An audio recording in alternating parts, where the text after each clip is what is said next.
I want to tell you what I was told about photography, and having now been in the industry for 15, 20 years maybe, I want to tell you what I've learned to actually be true. So these are the things I was told to be absolutely the way it is, and this is what's actually going on.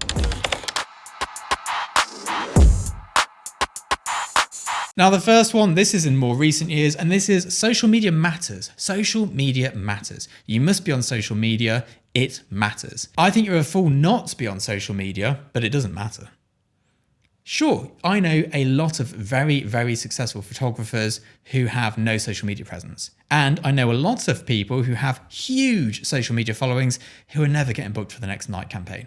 That doesn't matter, but it's free. And whilst people are going and doing their poopies, they'll be scrolling on your Instagram account, looking at you and your stories and whatever it may be. So just engage. It doesn't cost much money. It doesn't cost much time. Just see it as a job. It's what, 2 minutes a day? That's all I spend on Instagram. Free marketing. And it's not the marketing that will get you a job. It's the marketing that will remind that creative director that you exist. It's all about who you know. It's all about who you know. You've got to know the right people. That's really important. And what I've learned to be true is, that really matters. But you don't need to know them straight away. You can go and find them, meet them, and make friends with them. It's not the sort of gatekeeperish club where you can never get in. For sure, it's easier if you've got a parent who's a creative director, but it's not impossible. I didn't know anybody. I've made it in. You do need to know people. You do need to network. That is important. But I think the vibe on the internet is that if you don't know them instantly, it's pointless. Not true. I was told when I started out, you have to be in London, New York, or Paris. And yeah, that makes a big difference. Yeah, absolutely. It's not impossible to make it outside of those cities. I have done that. I would not advise it to anybody. If you're young, single and free, hop on a train down to London or New York, probably a plane to New York from here, but it's just easier. Everyone's there. All the talent's there. It's where it's happening. But absolutely not impossible. 2 photographers I've signed both live on the opposite end of the country to London, and it's fine. It's not impossible. It's just harder. Right now, this is one which really scared me when I started because I couldn't afford it at all. I couldn't even work out how you could afford it because I was seeing these shoots where people had hundreds of thousands of pounds worth of kit. But nobody told me about usage, which is where we actually make the majority of our money. And nobody told me about rental companies, which is where all the kit comes from. Nobody buys all this kit. So, Broncolor, Sinar, Hasselblad, Breeze, Profoto. Phase 1. You have to be using this kit to be a pro. A pro? You have to be using this kit to be a pro. Now, there's some truth in this, unfortunately. You do need to be using good kit to be a pro. Not to become a pro, but once you are a pro. Because in the budget, they have equipment. And equipment is what you spend on your rental house. Now, of course, every job we do is different. I own the kit I need to do 90% of my work. And I bill that to the client. But for the rest of it, we rent it in.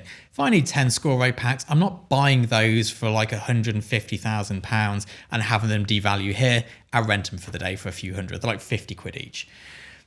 We have that kit because the rental houses stock that kit.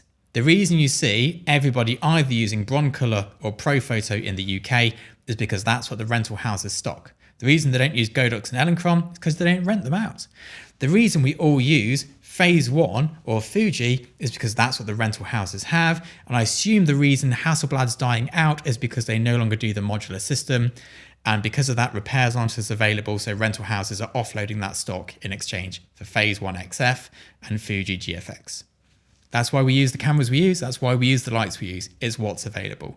And of course, some people own everything, but they also run a production company. And that's what you're not seeing. Now, the last one, you have to have an agent to be a photographer. No, you can be a top pro photographer without an agent. And there's actually a point where having an agent in the way that I have one is no longer viable. Once you're making above a certain threshold, which is pretty darn high, you're better off employing somebody at 100 grand a year than having an agent who takes commission. I work with an agent. I love having an agent. I've had an agent since 2016. So nearly on for a decade. I would never work without an agent. Having an agent is a stamp of approval. It's telling people, yes, you're good and yes, you're worth that money. They do all the awkward conversations. They do the negotiations. They market you. They network on your behalf. I still do my own as well. but it's very good to have. I think I would not want to do this without one. But if you're great at negotiating, you're great at all the rest of it, save yourself some money, do it all yourself. You do not need an agent to be successful. But going back to not being in London, New York and Paris, if you're not in one of those places, probably get an agent. Otherwise, you're going to be doing a lot of traveling for your marketing and it's going to cost more. I hope this has been of use to you. I hope I've dispelled some myths or maybe just helped you understand that what you thought was actually right all along. I'll see you soon. Bye-bye.